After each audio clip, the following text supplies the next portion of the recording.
Assalamualaikum warahmatullahi wabarakatuh. Salam sejahtera bagi kita semua. Selamat mengikuti praktikum teman-teman.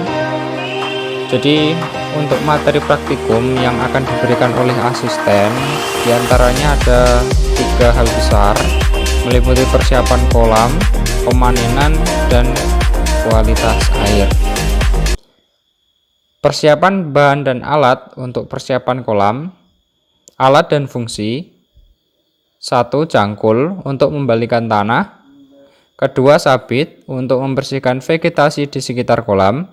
3. Sikat untuk membersihkan lumut dan kotoran di kolam beton. Ada cetok untuk mengambil pupuk dan kapur. Timba untuk tempat atau wadah pupuk dan kapur. Kamera untuk dokumentasi kegiatan selama praktikum. Yang terakhir adalah timbangan digital untuk menimbang benih ikan nila Oreochromis niloticus dengan ketelitian 10⁻². Adapun bahan dan fungsinya, pupuk kandang sebagai penumbuh pakan alami pada media kolam, kapur sebagai peningkat pH dan membunuh agen penyakit, air sebagai media hidup ikan budidaya, dan yang terakhir adalah trash bag sebagai wadah hasil proses pembersihan vegetasi. Persiapan kolam. Persiapan kolam merupakan suatu kegiatan yang dilakukan untuk memulai kegiatan budidaya. Persiapan kolam dalam budidaya perikanan meliputi berbagai macam kegiatan, di antaranya pengeringan kolam, pembalikan tanah, perbaikan pematang, pengapuran, pemupukan, hingga pengisian air sebelum dilakukan penebaran benih. Ada 5 langkah hal penting yang secara umum dapat dilakukan ketika pengolahan kolam budidaya perikanan, antara lain pengeringan, bertujuan untuk menguapkan gas beracun dalam tanah, mengembalikan unsur hara tanah, memperbaiki struktur tanah, dan membunuh hama dan penyakit. Pengapuran bertujuan untuk meningkatkan derajat keasaman atau pH. Pemupukan bertujuan untuk menumbuhkan pakan alami yang berupa plankton, klekap, dan lumut. Pengisian air sebagai media hidup pakan alami dan ikan. Dan yang terakhir adalah aerasi, suatu usaha untuk mensuplai oksigen di dalam air dengan menggunakan suatu alat aerator. Perlu diingat atau perlu digarisbawahi bahwa aerasi ini dapat dilakukan secara alami maupun buatan. Secara buatan dapat kita aplikasikan di media yang bersifat permanen. Contohnya adalah beton, kolam beton maksud saya, dan beberapa kolam terpal. Untuk kolam tradisional, aerasinya kita lakukan secara alami, yakni dengan mengalirkan air sehingga terjadilah proses difusi. Cara kerja kolam tradisional atau tanah, langkah pertama yaitu keringkan kolam untuk menguapkan gas-gas beracun dalam tanah. Kemudian bersihkan vegetasi yang mengganggu dengan menggunakan sabit. Lalu balik tanah dengan cangkul dengan tujuan mengembalikan unsur hara. Selanjutnya dilakukan pengapuran dengan dosis 100 gram per meter persegi menggunakan kapur dolomit dengan cara ditebar di seluruh dasar kolam, lalu diinjak-injak agar merata. Kemudian diberi pupuk kandang, yakni kotoran ayam yang biasa kita gunakan, sebanyak 200 gram per meter persegi dengan cara ditebar di seluruh dasar kolam lalu diinjak-injak agar merata. Selanjutnya kolam diisi air melalui inlet dan didiamkan beberapa hari.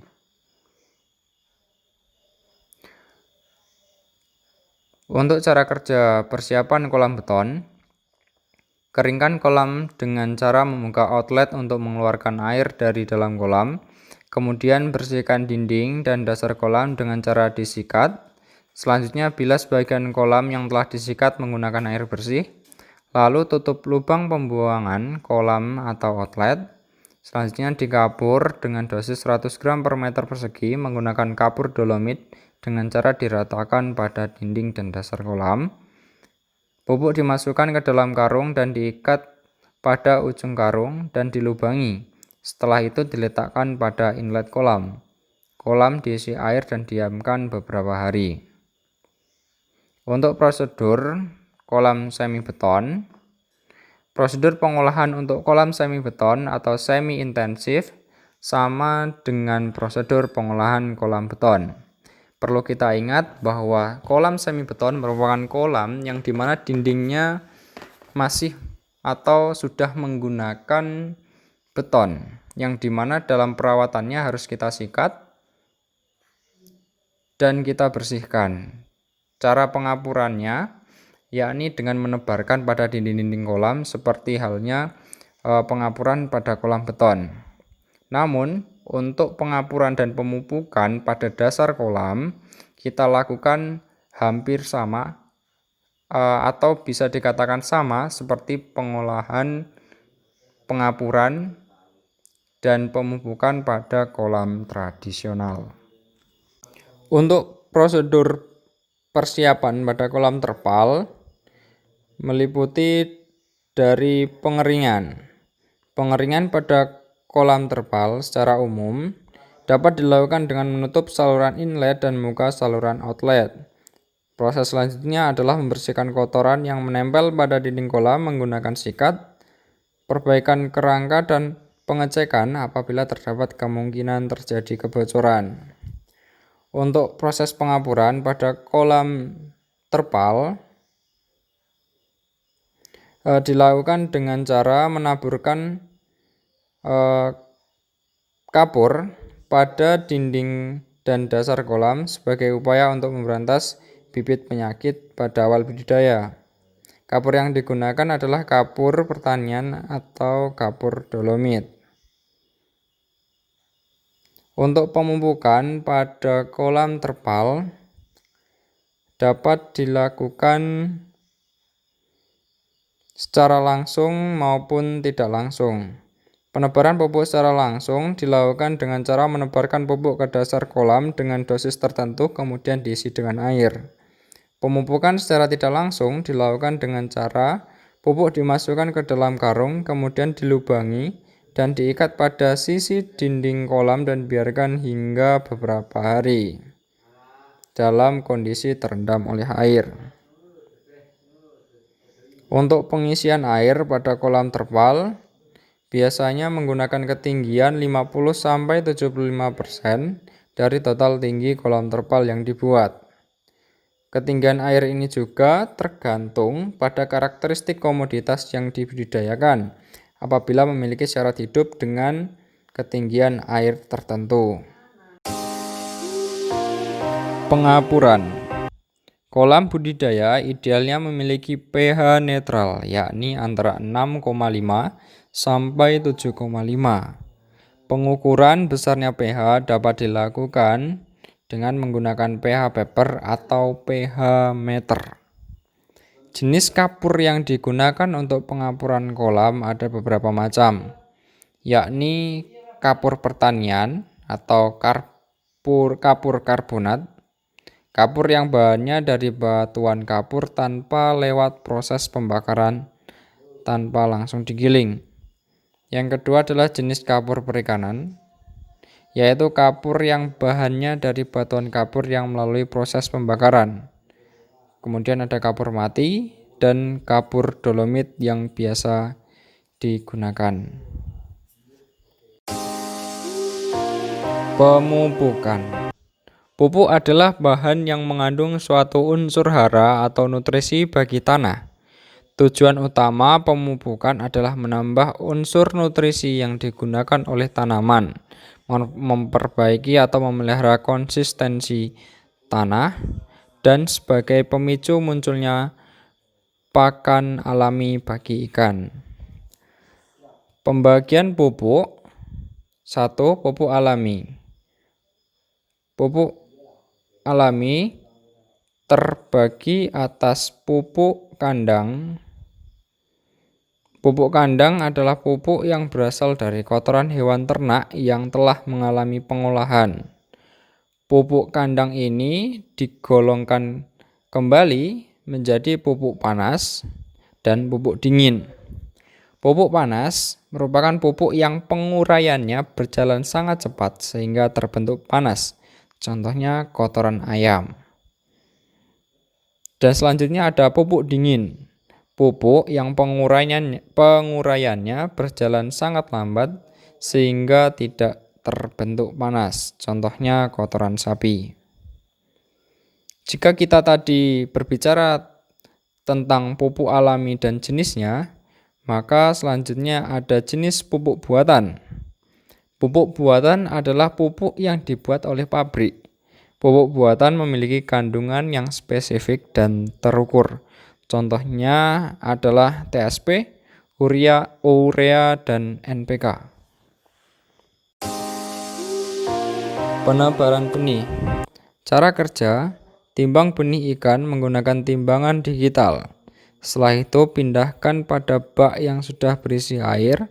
Selanjutnya dilakukan aklimatisasi pada air kolam selama 5 menit hingga ikan keluar dengan sendirinya ke kolam. Pemberian pakan. Pemberian pakan dapat digolongkan menjadi dua hal besar. Yang pertama adalah ad libitum. Ad libitum adalah pemberian pakan secara berlebih dalam aquaculture. Pemberian pakan secara berlebih bertujuan agar tidak kekurangan pakan, sehingga kematian ikan yang merupakan masalah utama dalam dunia aquaculture dapat ditangani. Metode ad libitum dilakukan dengan cara memberi makan pada ikan sampai benar-benar kenyang. Hal yang harus dilakukan adalah menaburkan atau memberikan pakan sedikit demi sedikit ke dalam kolam. Tunggu sampai pakan ikan dalam kolam habis dan ulangi kegiatan tersebut sampai ikan enggan untuk makan walaupun masih ada pakan di sekitarnya. Yang kedua adalah FR atau feeding rate. Feeding rate adalah jumlah pakan ikan yang diberikan setiap hari pada ikan yang dibudidayakan dan biasanya diekspresikan dalam persen biomasa ikan. Feeding rate pada pemberian pakan ikan berkisar antara 3-10% untuk ikan kecil dan 1-2% untuk ikan yang lebih besar. Ikan diberikan pakan berdasarkan 5% dari berat total tubuh. Pemberian pakan dilakukan 2 kali sehari, pagi dan sore. Pemberian pakan ini atau jumlah frekuensi pemberian pakan dapat dimanajemen. Namun dalam satu hari pakan yang dihabiskan harus sesuai dengan perhitungan FR tersebut. Kualitas air. Parameter kualitas air dibedakan menjadi 3, yaitu parameter kualitas air fisika, kimia, dan biologi. Parameter kualitas air secara fisika meliputi suhu. Suhu merupakan derajat panas dinginnya suatu perairan. Suhu optimum pada perairan berkisar 28-32 derajat Celcius. Cara kerja untuk mengetahui nilai suhu adalah dengan menyiapkan alat pengukur suhu berupa termometer Hg. Masukkan termometer ke dalam perairan selama kurang lebih 2-3 menit. Dengan catatan usahakan pengukuran membelakangi matahari dan termometer tidak bersentuhan langsung dengan tangan pengukur. Dan yang terakhir adalah angkat dan baca nilai suhu pada skala termometer. Termometer tetap berada di dalam air. Pemanenan. Dalam melakukan pemanenan pada akhir budidaya dapat dilakukan dengan menyiapkan alat dan bahan. Yang pertama adalah alat dan fungsi. Seser untuk menangkap ikan hasil budidaya, timba untuk wadah ikan hasil pemanenan, timbangan digital untuk menimbang benih ikan nila dengan ketelitian 10⁻², kamera untuk dokumentasi selama kegiatan praktikum. Bahan dan fungsi. Yang pertama adalah ikan nila sebagai hasil ikan yang telah dibudidayakan.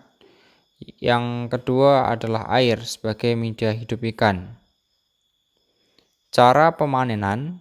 Siapkan alat dan bahan untuk pemanenan.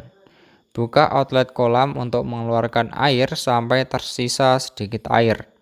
Dilakukan pemanenan menggunakan seser dari inlet menuju outlet di daerah Kamalir. Ikan hasil panen dikumpulkan di dalam ember untuk kemudian dihitung.